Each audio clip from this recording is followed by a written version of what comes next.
Hello everyone. So if you are preparing for front end interviews then ये video आपके लिए होने वाली है। बिकॉज आज की वीडियो में हम बात करने वाले हैं most asked HTML and CSS interview questions, जो कि बिगनर आपके लिए बहुत इंपॉर्टेंट हो सकते हैं। बिकॉज एज अ बिगनर आपसे मोस्टली यही क्वेश्चंस पूछे जाने वाले हैं। इन्हीं में से कुछ क्वेश्चंस बना करके आपसे पूछे जाने वाले हैं इंटरव्यूज में। और वो कौन से इंपॉर्टेंट कॉन्सेप्ट्स हैं HTML एंड CSS के अंदर जो इंटरव्यू पर्सपेक्टिव से काफ़ी ज़्यादा इंपॉर्टेंट है, तो उन सब के बारे में आज की वीडियो में हम बात करने वाले हैं। एंड साथ में मैं आपको क्वेश्चन आंसर सब कुछ बताऊंगा, तो आपकी इस वीडियो से तैयारी भी हो जाएगी। और साथ में मैं उस सीट की लिंक वीडियो के डिस्क्रिप्शन में भी डाल दूंगा, तो आप भी उन्हें एक्सेस कर पाओगे।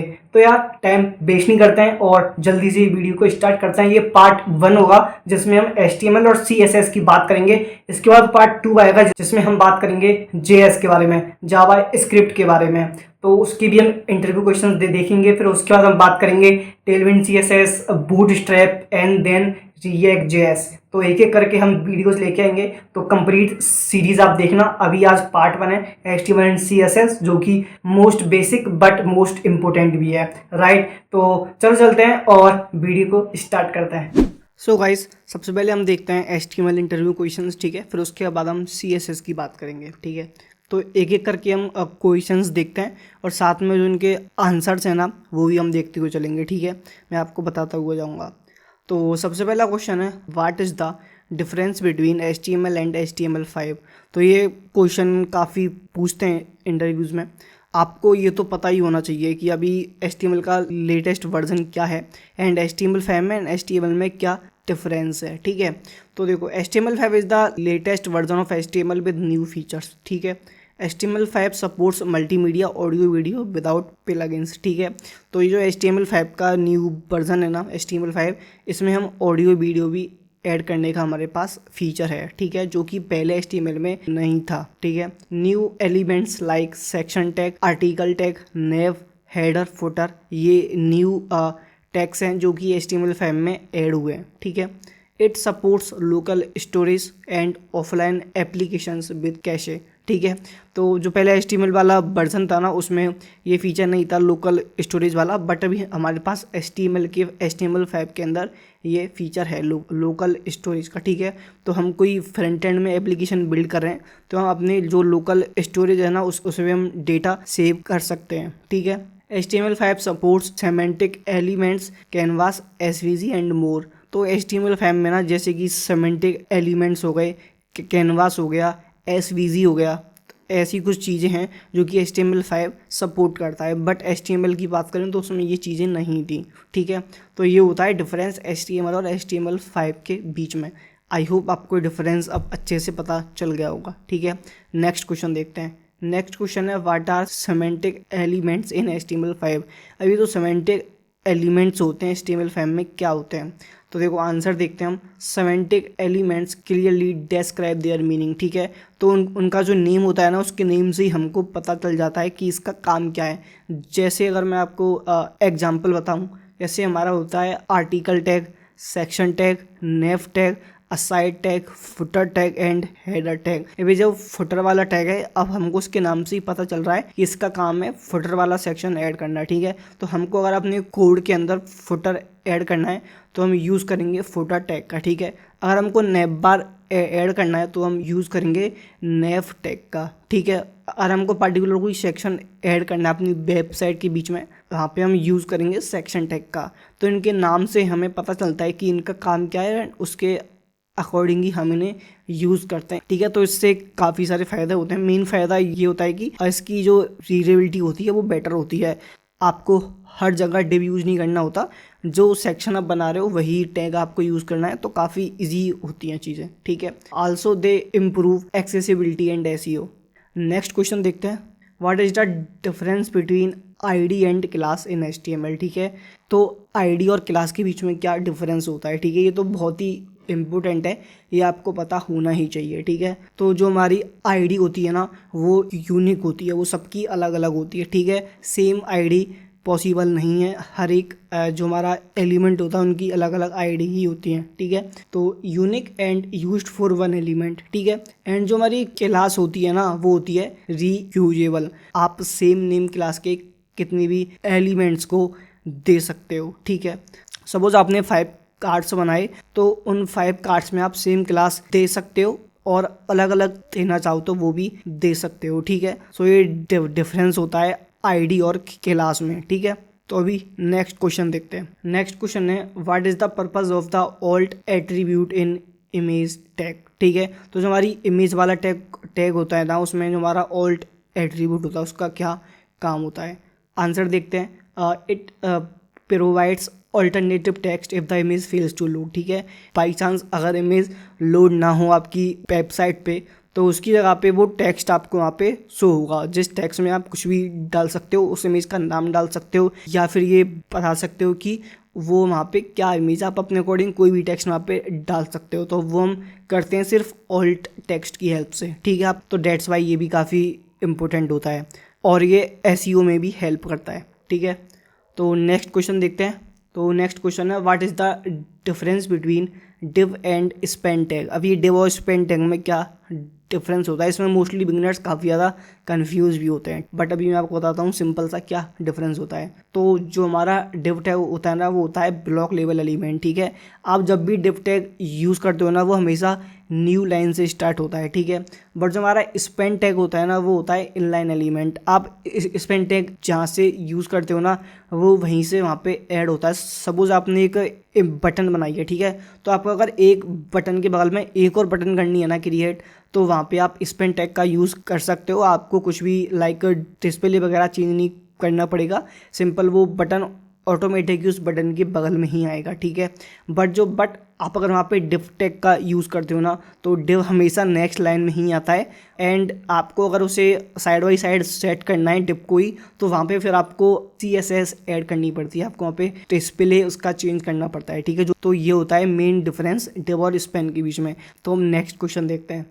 तो नेक्स्ट क्वेश्चन है what are self closing tags. अब ये सेल्फ क्लोजिंग टैग्स क्या होते हैं। तो tags that don't require a closing tag, ठीक है। तो हम HTML जब सीखते हैं ना तो हम क्या करते हैं, हम कोई भी टैग स्टार्ट करते हैं उसके अंदर उसका कंटेंट डालते हैं, फिर उस टैग को हम करते हैं क्लोज, ठीक है। हमने यही सीखा होता है।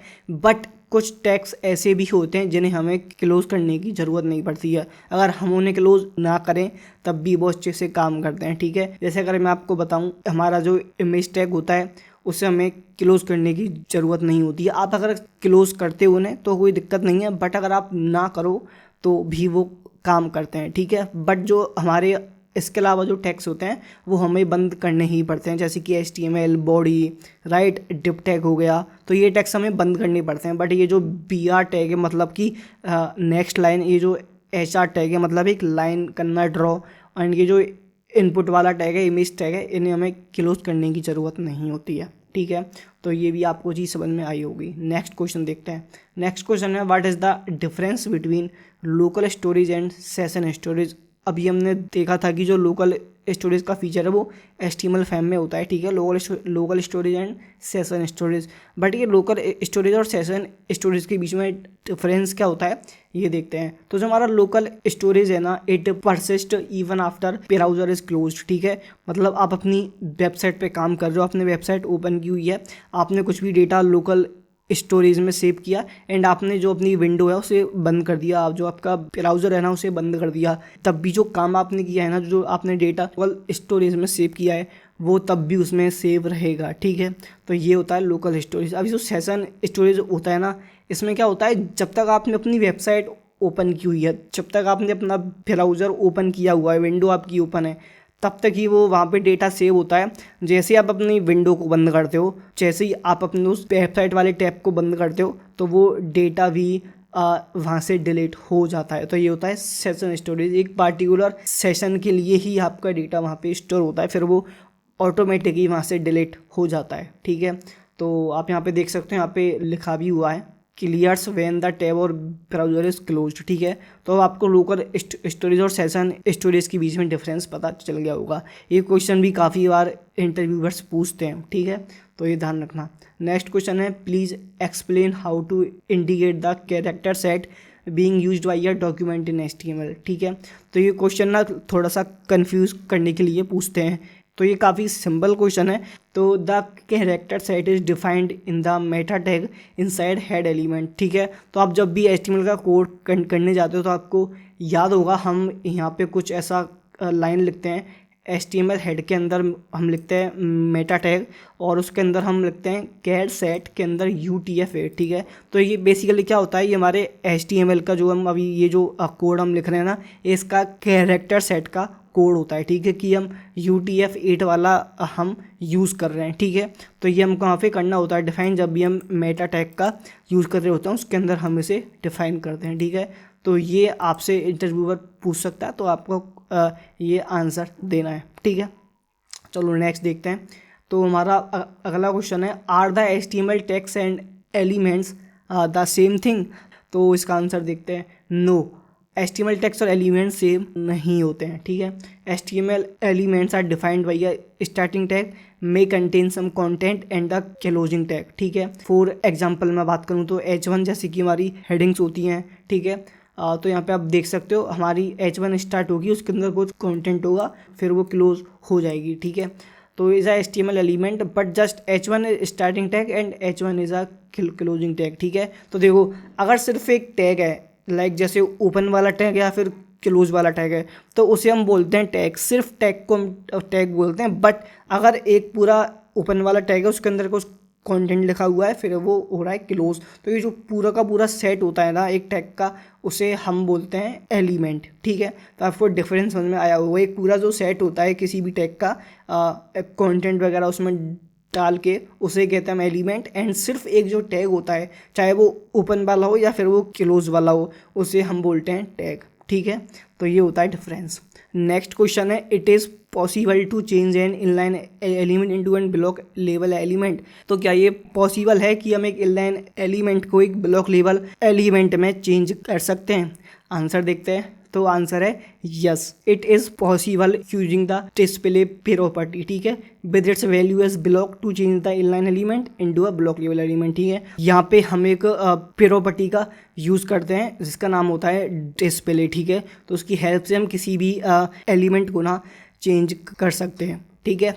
तो यार यहाँ पे हमने 10 HTML के इम्पोर्टेंट इंटरव्यू क्वेश्चंस देख लिया, ठीक है। ऐसे तो बहुत सारे होते हैं, उन्हें को आप जाके लाइक गूगल वगैरह करके देख सकते हो, बट ये मैंने 10 ही यहाँ पे इसलिए चूज़ किए हैं बिकॉज ये काफ़ी बार क्वेश्चंस पूछे जाते हैं, ठीक है। तो अब बात करते हैं हम नेक्स्ट पार्ट की, जो कि है CSS interview questions and answers, ठीक है। So the first question is, what is the difference between relative, absolute, fixed and sticky positioning in CSS, ठीक है। एंड ये काफ़ी इंपॉर्टेंट क्वेश्चन है, राइट। तो समझते हैं। रिलेटिव पोजीशन के अंदर ना ये positioned relative to its normal position, ठीक है। एब्सोल्यूट में क्या होता है, positioned relative to its nearest positioned ancestor, ठीक है। फिक्स्ड में क्या होता है, positioned relative to the viewport stays in place, ठीक है। एंड स्टिकी में क्या होता है, toggles between relative and fixed depending on scroll, ठीक है। अब देखो, ये जो फिक्स्ड है ना, फिक्स्ड का मतलब आपको सिंपल समझ में आ रहा होगा। फिक्स्ड का मतलब ये एक जगह फिक्स होती है, इसकी पोजीशन होती है वो एक जगह पे फिक्स होती है। एंड जो स्टिकी होती है उसका मतलब है कि वो स्क्रॉल वाला फीचर उसमें ऐड होता है, ठीक है। मतलब लाइक आपके व्यू पोर्ट पे आपकी जो स्क्रीन है विजिबल, उस पर जब तक वो है तब तक तो वो नॉर्मल रहती है। एंड जब आप उसे स्क्रॉल करते हो तो वो फिर एक जगह पे आके फिक्स हो जाती है। तो ये होता है हमारा स्टिकी, ठीक है। एंड मोस्टली स्टूडेंट्स जो कंफ्यूज होते हैं ना, वो होते हैं रिलेटिव और एब्सोल्यूट के बीच में। तो ना इसे हम एक इमेज से समझते हैं तो ज़्यादा अच्छे से समझ आएगा, ठीक है।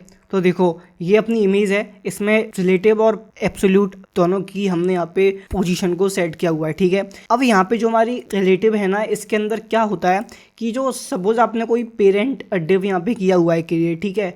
तो अब इसके अंदर जब आप कोई भी डिव करते हो क्रिएट एंड उसकी आप जो पोजीशन है उससे आप रिलेटिव सेट करते हो, तो वो जो उसका पेरेंट डिव है ना, जो उसका पेरेंट बॉक्स है ना, वो जो डिस्टेंस होता है वो उसको लेता है। ठीक है, जैसे कि अगर यहाँ पे आप कोड को देखो तो डॉट रेड जो हमारा बॉक्स है उसके अंदर हमारी जो पोजीशन है वो हमने रिलेटिव सेट किया है, और टॉप है हमारा 16 पिक्सल और लेफ्ट है हमारा 10 पिक्सल। ठीक है, तब ये जो टॉप और लेफ्ट है ना, ये इसने जो इसका पेरेंट डिव है ना वहाँ से लिया है। ठीक है, तो ये होती है हमारी रिलेटिव। और जो हमारी एब्सोल्यूट होती है उसके अंदर क्या होता है कि जो हमारी स्क्रीन है ना उससे वो टॉप लेफ्ट या फिर आप पैडिंग मार्जिन जो भी सेट करो वहाँ से वो डिस्टेंस लेता है। ठीक है, बल्कि जो उसका पेरेंट डिव होता है उससे इसे कोई मतलब नहीं होता। इवन आप इसे इसके ऊपर भी सेट कर सकते हो। लाइक आप अगर यहाँ पे जो 16 पिक्सल टॉप है ना, आप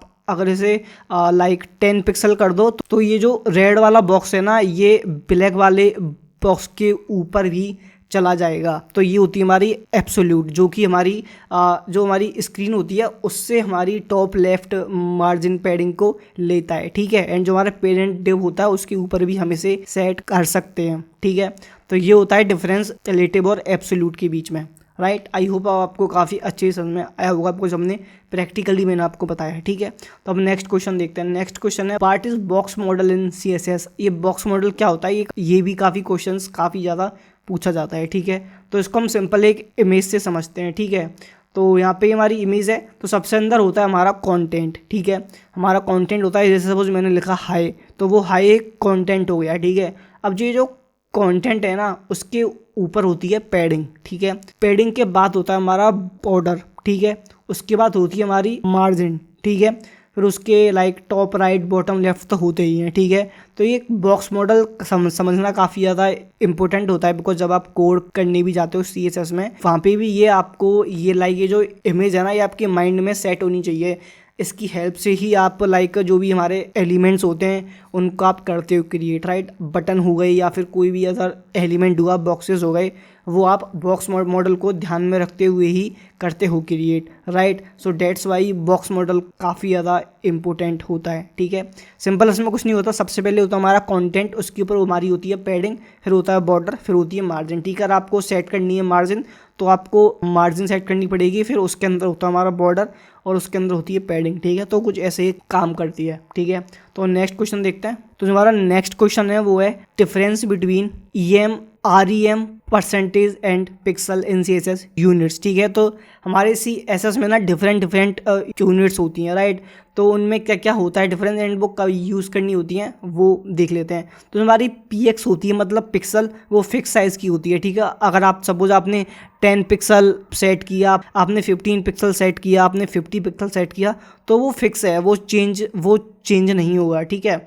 तो वो होती है हमारी PX पिक्सल। और उसके बाद होती है हमारी परसेंटेज, जो कि होती है रिलेटिव टू द पेरेंट। ठीक है, सब वो जो पेरेंट डिव है उसके कंपेयर में हमारी ये जो परसेंटेज है वो सेट होती है। ठीक है, अगर हमने 50% सेट किया है तो जो हमारा पेरेंट वाला डिव है उसका 50% वो साइज़ उसका लेगा। ठीक है, हमने 20% सेट किया है तो उसका 20% साइज़ लेगा। तो ये होता है परसेंटेज, जो कि हम काफ़ी कम यूज़ करते हैं। ठीक है, उसके बाद होती है EM relative to the parent font size. ठीक है, तो जो हमारा पेरेंट एलिमेंट है ना उसका जो फॉन्ट साइज़ है उसके रिलेटिव होती है हमारी EM। ठीक है, और इसके बाद है REM relative to the root element HTML font size. तो जो हमारा रूट एलिमेंट होता है HTML उसका जो फॉन्ट साइज़ वगैरह होता है ना उसके रिलेटिव होती है REM। ठीक है, तो हम इसके अलावा दो और होती हैं VH और VW, जो कि हम यूज़ करते हैं जब हमको रेस्पॉन्सिव करनी हो चीज़ें, बिकॉज वो व्यू पोर्ट के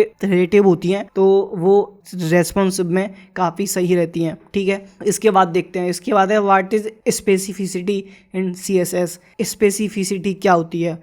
specificity defines which rule is applied by the browser when multiple rules match. ठीक है, तो मैं इसको अगर सिंपल बताऊं तो देखो, आपने कोई H1 हेडिंग बनाई, ठीक है, एंड आपने उसमें एक इनलाइन स्टाइल दे दी। ठीक है, आपने इनलाइन उसका कलर सेट कर दिया रेड, फिर आपने उसमें एक्सटर्नल CSS भी ऐड कर दी एंड आपने उसका कलर दे दिया उसमें येलो। ठीक है, अब यहाँ पे क्वेश्चन ये होता है कि हमको आउटपुट में क्या शो होगा, कौन सा वाला कलर हमको सबसे पहले शो होगा। सो यहाँ पे सबसे हाई स्पेसिफिसिटी होती है CSS इनलाइन स्टाइल की, ठीक है। जो आपने इनलाइन CSS लिखी है ना, वो सबसे पहले इम्प्लीमेंट होती है, ठीक है। उसके बाद होती है हमारी ID, ठीक है। उसके बाद होती है हमारी क्लास, और सबसे लास्ट में होती है हमारी एलिमेंट्स, ठीक है। तो ये रूल हमेशा याद रखना कि स्पेसिफिसिटी का क्या फॉर्मेट होता है, ठीक है। नेक्स्ट क्वेश्चन है how to centre a div using CSS, ठीक है। ये भी काफ़ी इंपॉर्टेंट क्वेश्चन है एंड इसमें स्टूडेंट्स तो बहुत ही ज़्यादा कंफ्यूज होते हैं, ठीक है। अगर आपको एक डिव को सेंटर करना है तो कैसे कर सकते हैं, उसके काफ़ी सारे अलग अलग मेथड होते हैं, बट मोस्ट कॉमन जो मेथड होता है वो होता है फ्लेक्स बॉक्स का यूज़ करके। सपोज ये आपका कोई डिव है जिसकी जो क्लास है उसका नाम है पेरेंट, तो इसमें आपको 3 प्रॉपर्टीज़ पास करनी है। एक तो होता है डिस्प्ले फ्लेक्स, फिर होता है जस्टिफाई कंटेंट सेंटर, फिर होता है अलाइन आइटम सेंटर। तो ये बेस्ट मेथड होता है किसी भी डिव को सेंटर करने का, ठीक है। फ्लेक्स बॉक्स का यूज़ करके बेस्ट मेथड होता है, ठीक है। तो इसे आप यूज़ करो, ठीक है। और एक और मेथड होता है जो कि होता है मार्जिन की हेल्प से। तो इसमें आपको क्या करना होता है, उसकी विड्थ सेट करनी होती है और मार्जिन सेट करना होता है 0 ऑटो। तो इससे भी हम सेंटर में कर सकते हैं, बट सबसे बेस्ट मेथड होता है फ्लेक्स बॉक्स वाला मेथड। तो आपको हमेशा ये वाला यूज़ करना चाहिए, ये ज़्यादा बेटर होता है, ठीक है। तो नेक्स्ट क्वेश्चन देखते हैं। नेक्स्ट क्वेश्चन है what is the difference between visibility hidden and display none, right. तो देखते हैं। तो विजिबिलिटी हिडन के अंदर क्या होता है, hides the element but space is still reserve, ठीक है। सपोज आपने कोई बॉक्स बनाया एंड आपने उसमें विजिबिलिटी पास कर दिया हिडन, तो अब वो बॉक्स तो गायब हो जाएगा, हाइड हो जाएगा, लेकिन जो उसने स्पेस लेके रखा हुआ है ना, वो स्पेस अभी भी वहीं पर रहेगा। आप उस स्पेस से आप वहाँ पे कुछ और नहीं डाल पाओगे, राइट। बट जो हमारी डिस्प्ले नन होती है ना, इसके अंदर वो जो एलिमेंट होता है वो तो वहाँ से हटता ही है, बट साथ में जो उसका स्पेस होता है ना, वो भी वहाँ से हट जाता है। तो आप उसकी जगह पे कुछ और कोड भी डाल सकते हो। से होता है डिस्प्ले नन, ठीक है। तो यही इनके बीच में डिफरेंस होता है, ठीक है। स्टूडेंट्स इसमें भी काफ़ी ज़्यादा कंफ्यूज होते हैं, ठीक है। तो नेक्स्ट क्वेश्चन देखते हैं what is the difference between inline block and inline block elements, ठीक है। तो देखो जो इनलाइन है ना, does not start on a new line, can't set width और हाइट। जो इनलाइन होती है वो हमारी सेम लाइन से स्टार्ट होती है, वो न्यू लाइन से कभी भी स्टार्ट नहीं होती, इसलिए हम उसमें विड्थ और हाइट भी सेट नहीं कर पाते हैं, ठीक है। एंड जो ब्लॉक होता है उसके अंदर ना हमेशा न्यू लाइन से स्टार्ट होता है। लाइक जैसे मैंने आपको भी बताया कि हमारा डिव है ब्लॉक का लेवल एलिमेंट होता है, एंड बिकॉज ऑफ डेट वो हमेशा न्यू लाइन से स्टार्ट होता है एंड हम उसमें विड्थ और हाइट भी सेट कर पाते हैं।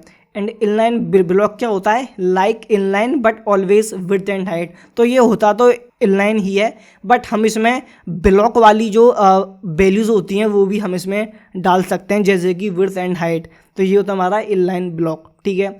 नेक्स्ट क्वेश्चन देखते हैं what is a pseudo class in CSS। ये भी काफ़ी इंपॉर्टेंट क्वेश्चन है, बिकॉज हम ये जो सूडो क्लास है ना, ये काफ़ी ज़्यादा यूज़ भी करते हैं, ठीक है।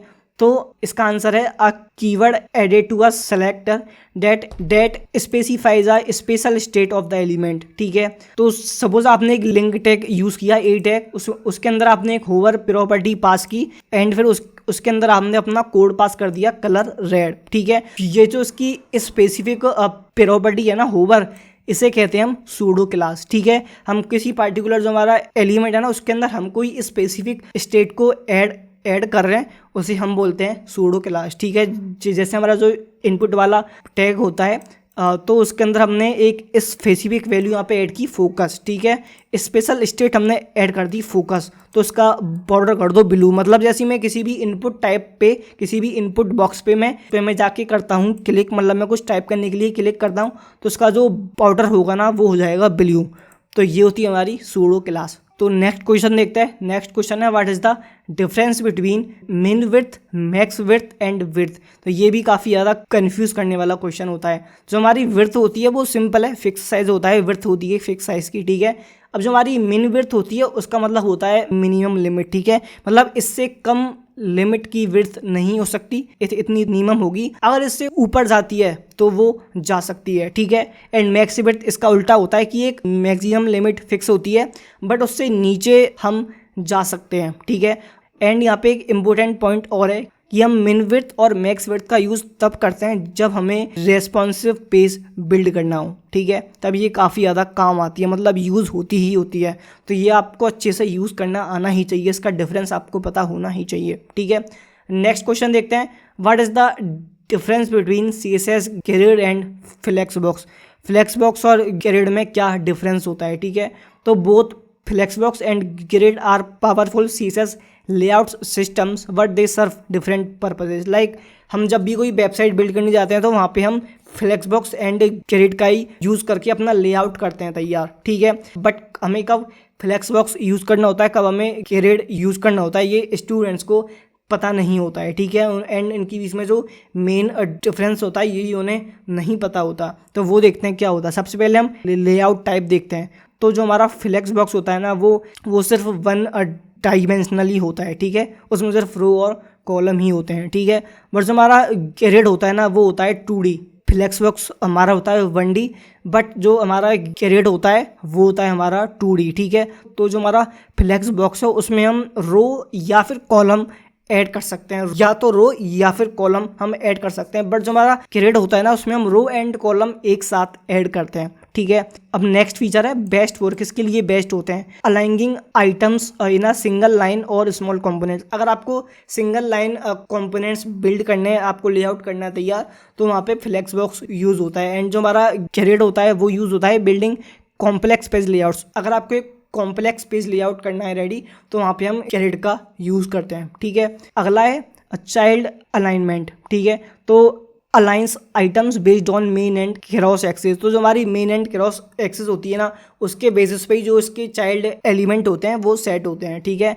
बट हमारे ग्रिड के अंदर क्या होता है, precise control over rows and columns, ठीक है। तो रो एंड कॉलम के बेसिस पे ही जो हमारे एलिमेंट्स होते हैं उन्हें हम सेट करते हैं, ठीक है। सो ये कुछ हमारे मेन डिफरेंस होते हैं, वो आप यहाँ पे देख सकते हो, ठीक है। तो यार हमारे CSS के हमने 10 इम्पोर्टेंट क्वेश्चंस भी देख लिए हैं, ठीक है। होने को और भी हैं, काफ़ी सारे हैं, वो आप जाके देख सकते हो। बट मैंने सिर्फ वही पिक किए हैं जो मोस्ट इंपॉर्टेंट हैं, जो मोस्टली पूछे जाते हैं। एंड ये जो भी कॉन्सेप्ट ना काफ़ी ज़्यादा इम्पोर्टेंट है एंड ये आपको अच्छे से आने ही चाहिए, राइट। तो ये काफ़ी इम्पोर्टेंट है एज अ बिगनर, ठीक है। तो इस शीट की लिंक मैं आपको वीडियो के डिस्क्रिप्शन में डाल दूंगा, वहाँ पे जाके आप इसका एक्सेस कर पाओगे, ठीक है।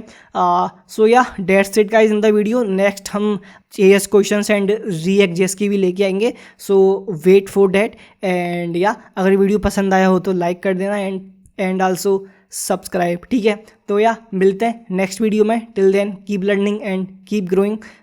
Thanks for watching.